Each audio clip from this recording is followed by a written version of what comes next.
May the words of my mouth and the meditation of all our hearts be found acceptable in your sight, O Lord, our strength and our Redeemer. So if you look in the folks that are gathered by Zoom today, you're going to see Bruce there in an orange shirt. Bruce told me earlier he's wearing orange because it's Halloween. Bruce and I used to attend the same congregation. And I can tell you that in that congregation, if Bruce and I had shown up wearing orange because it was Halloween, we would have been, shall we say, in deep doo-doo. That was a congregation, like most Protestant congregations, that considers Halloween to be pagan at best, demonic at worst, and a dangerous gateway that if you play with can lead you to the occult. Most churchgoers that I know of are afraid of Halloween. They wouldn't like the sermon I'm about to give because I like Halloween, and I'm going to encourage you to enjoy it. So to get to it, let's step back. Marie, who is also on Zoom this morning, our resident Lutheran, when I asked her, what do Lutherans think that today is? She answered, Redeemer Day or Reformation Day. This is the day that Lutherans and many Protestants celebrate in remembrance that in the 1500s, on a Halloween day, Martin Luther nailed 95 theses to the church door in protest against some of the teaching of the Roman Catholic Church at that time, and acknowledging that we are saved by grace through faith. So the question I asked Marie earlier today was this: do you know why Martin Luther chose October 31st, 1517, to nail the 95 theses to that church door? Why did he choose October 31st? Anybody have a guess? Paul, I didn't hear you. Well, All Saints' Day is the next day, November 1st. Halloween literally means All Saints' Eve. And the church has long known, the Protestants have forgotten this or rejected this, the church has long known that the eve of the feast day is perhaps the most holy of times. We know this. All kids know this, and most adults do. Christmas Eve is more magical than Christmas Day, right? Well, in the church, the holiday starts at sundown. We get this from Jewish practice. All holidays start at sundown. So when does Christmas start? Sundown, Christmas Eve. When does Easter start? Sundown, Easter Eve. That's why the biggest celebration of the church every year is the Great Vigil of Easter, the evening before Easter morning. When does All Saints' Day start? At sundown, Halloween, All Saints' Eve. So the church has often celebrated this day, Halloween, as a major feast of the church. Halloween is not a pagan custom. It is, in fact, a Christian holiday, which is one of the reasons that I love Halloween. Candied apples and chocolate might also be in there, but I won't admit that in public. I will admit that I love Halloween because it is a Christian holiday. So what does spooks and ghosts and goblins and jack-o'-lanterns, what does that have to do with Christianity? Well, All Saints' Day is the day that we remember the saints from the past who have led the way. These are people that, for the most part, we don't think are living anymore. We go visit their tombs, or we remember the day that they were martyred, or we remember the day that they were born hundreds of years ago. But the saints that we celebrate are from the past for the most part. In the future, we may be celebrating saints who are currently alive today, but mostly All Saints' Day, we remember the folks from the past. Now, did you get that interesting line in Ruth, when it was read a little earlier? Where Naomi says to Ruth, "May the Lord do thus and so to me, and more as well, if even death parts me from you." This is a way of making a contract, a covenant with a person. Very often in the ancient world, they would say, "May the gods do," and they would lay out some terrible thing. "May the gods do this to me if I break faith with you, if I break this covenant with you." And you'll find it again and again and again throughout the Old Testament where someone's making a promise. "May God do this to me," some terrible thing, "if I break my promise with you." So what is it that Naomi says to Ruth? "May God do this, whatever this is, to me, and more as well, if even death parts me from you." Do you get what she's saying? You and I are in a relationship together that does not end even with death. The promises and the relationship that I make with you, I will keep.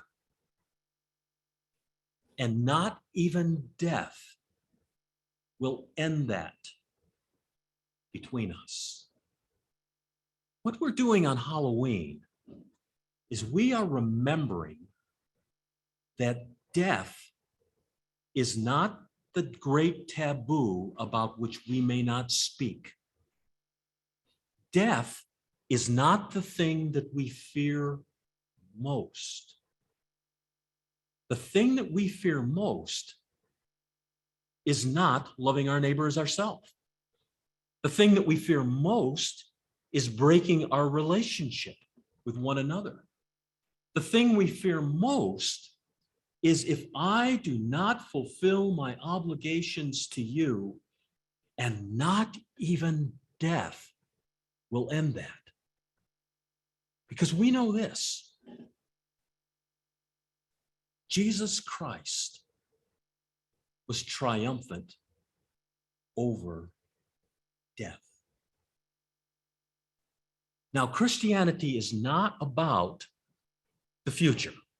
It's about the past, the present, and the future. Primarily about our relationship with one another and with God in the present. But it does hold this: back before we were born, God already loved us. And long after we have died, God is still going to love us, because God is eternal. Our relationship with God and with one another is eternal. Not even death parts us. Now, I think that one of the reasons why I'm going to live for all of eternity is it's going to take me that long to go around to all the people that I've harmed and get forgiveness from. We have a relationship with one another that's in the present, maybe in the past, but is going to be forever in the future. You know that great hymn that everybody loves to sing at a funeral, Amazing Grace. And the final stanza in that wasn't one of the originals, but we sing it today. When we've been there 10,000 years, bright shining as the sun, we've no less days to sing God's praise than when we'd first begun. Christianity recognizes that death doesn't end it for us. And what we're doing on Halloween is we are remembering that death is not the final enemy. It's already been defeated. Death does not part us. In fact, we are so unafraid of death that we dress up in goofy costumes laughing at death on Halloween. The reason why Martin Luther chose that day to nail the 95 Theses on the church wall was because the church knew and celebrated the fact that death is not the enemy and that God is our friend forever. He chose one of the most holy occasions in the world to nail 95 Theses on the church door that talk about our relationship with God, both past, present, and future. Halloween is a day that we get to talk about death without fear. We can talk about it among ourselves. We can talk about it with our kids. We can talk about it with our grandkids. We can have parties. Are you familiar with John Donne? John Donne, 15th and 16th century Anglican priest, became the dean of St. Paul's Cathedral in London. He's known by many people as a great poet. You're familiar with some of his lines. Do not ask for whom the bell tolls for you. No man is an island. But that isn't a poem. It's taken as a poem. It's actually part of a sermon that he gave at St. Paul's. But here's a poem that he did write. And it pertains absolutely to what we think about death, what we think about life, and to what I encourage you to think about on Halloween. His poem is Death Be Not Proud. John Donne wrote, Death, be not proud, though some have called thee mighty and dreadful, for thou art not so. For those whom thou thinkest thou dost overthrow, die not, poor death, nor yet canst thou kill me. From rest and sleep, which but thy pictures be, much pleasure, then from thee much more must flow. And soon our best men with thee to do go, rest of their bones and soul's delivery. But thou art a slave to fate, chance, kings and desperate men, and dost with poison, war, and sickness dwell, and poppy or charms can make us sleep as well. And better than thy stroke, why swell'st thou then? One short sleep past, we wake eternally, and death shall be no more. Death, thou shalt die. This is what we're doing on Halloween. Oh, I know some of us are holding out for the chocolate, but what we're really doing on Halloween is we are reflecting on death, which is going to do its worst But in the end, death fails. We as Christians look wide-eyed, open-eyed at death, which is one of the reasons why many churches have surrounded their church building with churchyards like ours.